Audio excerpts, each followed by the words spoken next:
All right, so let's get into our three pack. So as promised, Todd, we're going to talk about just we've all done open houses or we're talking with people, and people just say, "I'm just looking right now." So what so what does that mean, and how do you dig deeper into that? So there's old adage out here, and I'm not trying to be negative, but this is something that we say all the time, and we always go under the assumption that. Buyers are liars. Oh, I hate that So comment. but it's the same thing. I lie. When I go see my doctor, he says, "Well, how many cocktails a week do you There have?" you go. Right. I'm like, "Well, I put them in a big giant cup, so one a day, and we go and when we go shop for cars, we always throw out, hey, just looking, and how many times have you gone to a car dealership, say, I'm just looking, and and you walk away with a car, Absolutely. right? Yep. So just know that, Great setup. That's good. when they're not really insinuating that everybody's out there lying, but they may not want to have tough conversations. They don't want to make any decisions, but just because somebody says that I'm looking, why are you looking? If you weren't somewhat interested or thinking about making some sort of real estate, transaction, you wouldn't be looking. Totally. Yeah. So first one, just reframe just looking as a stage, not an objection.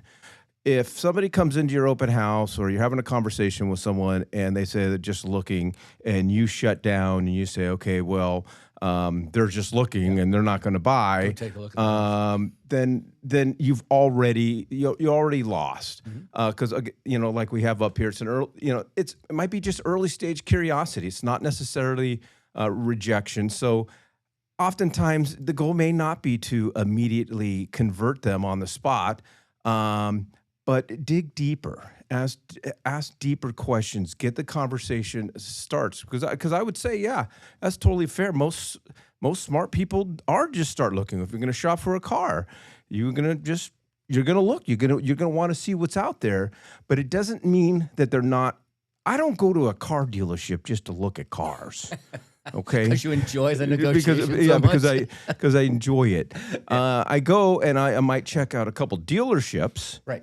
Okay, and they might be checking out a couple different agents. That's the And so just understand that. That, you know what, you hit the nail, I think, right on the head. The other piece of this is nobody wants to engage until they themselves believe they're ready to engage. And that time frame is different than yours. You're anticipating. And this is one of the things I've always hated about the word conversion, is that it kind of puts all of us into I don't need to help you, I need to convert you philosophy. And I think that is pushing the consumer farther away from us. It's actually, hypocritical, or not, what's the word I'm looking for? It's just counterproductive. Thank you. It's really just pushing them away. So I like, there's those old-fashioned subject lines, 23 stupid mistakes smart buyers make, And so your comment here, totally fair. Most smart buyers start there.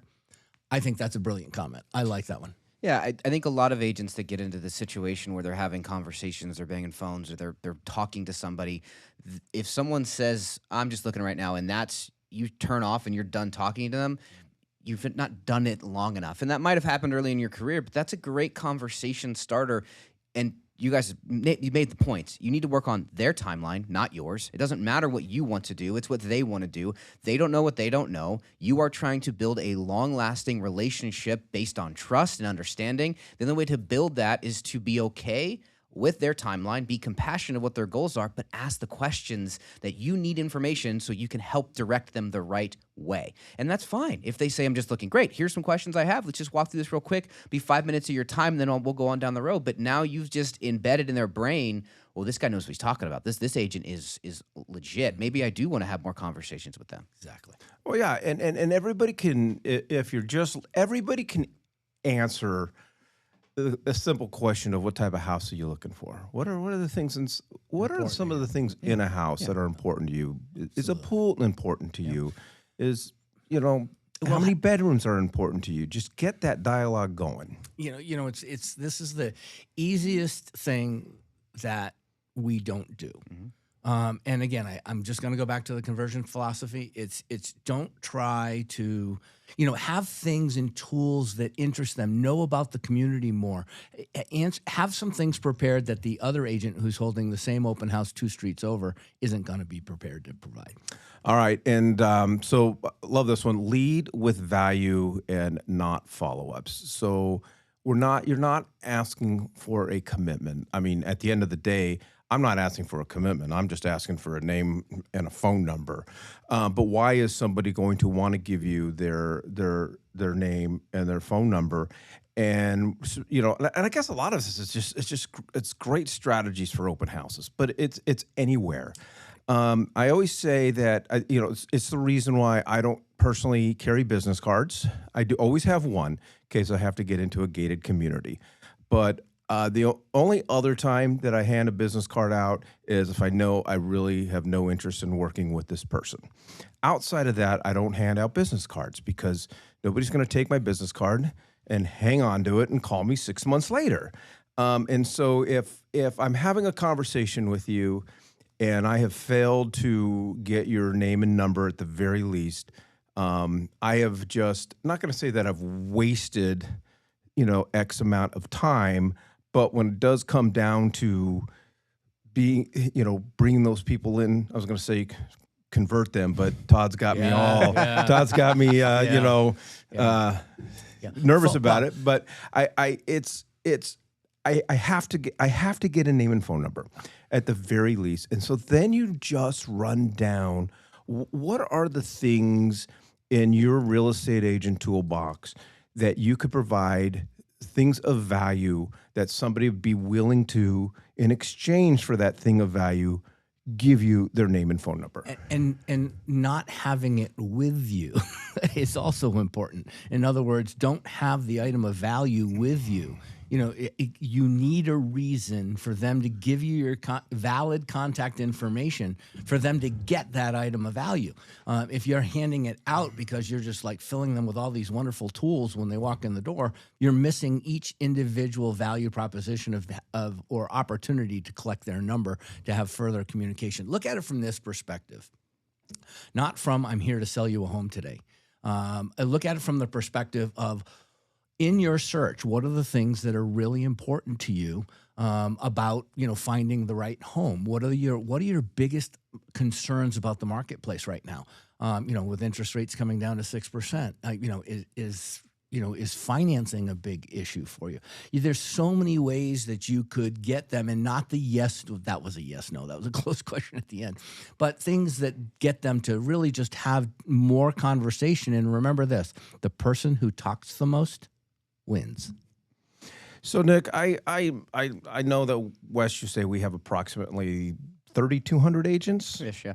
Okay, and you know the number. So what percentage of our agent family is still not paying $5 a month for a branded agent real estate search app? More than probably should. The app out there to be able to provide that thing of value or get someone to give you their information for $5, it's one of the cheaper options that you have out there. It also, again, allows them to be on their timeline. If someone walks into an open house and you're having a conversation with them and you're trying to convert that person in that moment, you're probably not having the right conversation. If they're up to you, if they come up to you and they're really excited to have a conversation about buying a house, 100%. But if they drop, I'm just looking, okay, great. Make sure to sign in so I can follow up with any information. But once you have them sign in, this conversation happens the next day. You're reaching out the next day, a couple days after that, because the timeline is super important to have that conversation. And if you're able to get them the mobile app, they're going to be searching on your system. You have a deeper dive on what they're looking for. Totally. It's almost by mistake inside of itself. But I do just want to qualify the question that I made, or the statement that I made about the person who talks the most wins. The goal is to get your buyer to talk the most. If the buyer talks the most, then you have won. So I kind of said that incorrectly. I want to clarify. So I want to go back to the mobile app. So we started working with this brand new buyer that we met at an event. And so we started with sending me properties that they were interested in from Zillow. And literally there were 2 properties the day before showed active. No, 1 property that showed active. The next day they go, oh, well, it's now sold. Look, it's sold and closed 6 months ago. And so having that, so back to the mobile app, the $5 a month, it's going to be more accurate and more reliable, in my opinion. And it was so easy for me to share it with them. And when you share it with somebody, you're going to share it via text. And that is the number one way that I get phone numbers. I don't need their names because I got forewarned for another $5 a month. Yeah.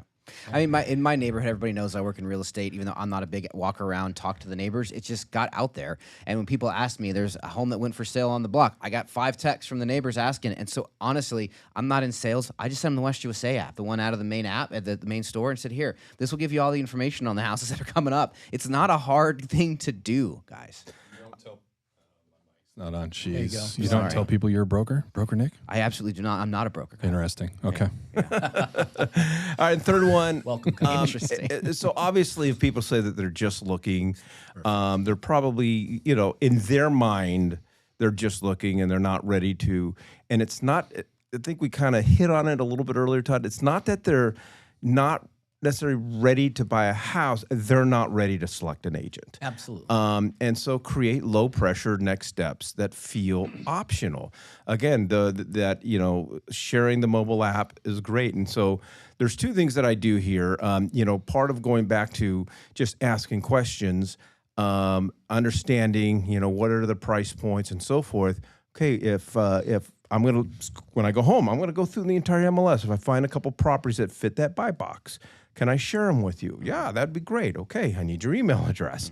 And then neighbors at open houses is, how would you like to be the very first to know when this house closes and how much it's sold for? Because when it closes, I will text you right away and just give you all of that information. The 2 pieces here are that just think of it from this perspective.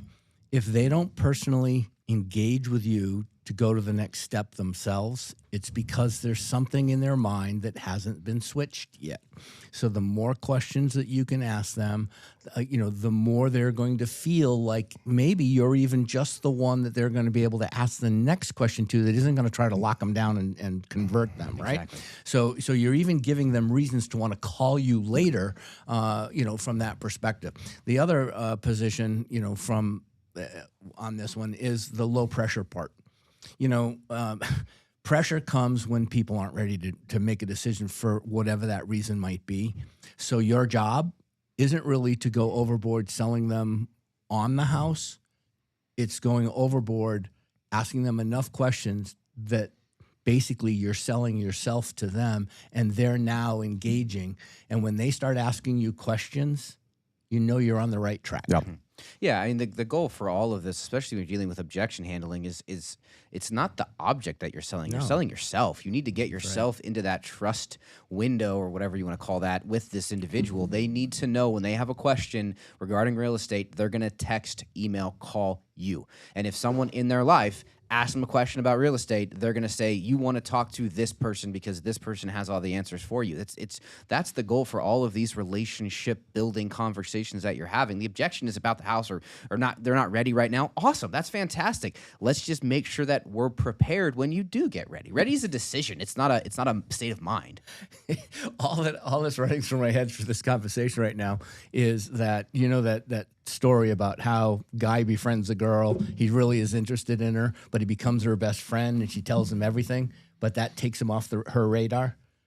Be careful, because what you want, you've got to make sure they know you're ready to be active and engaged. So there's a delicate balance here, and you can achieve that by constantly making sure that whatever you're doing for them, it causes another reason for engagement. All right, another edition of Love Talk, brought to you by Todd Bernard, where you get the latest and greatest in dating advice. Exactly. There you go.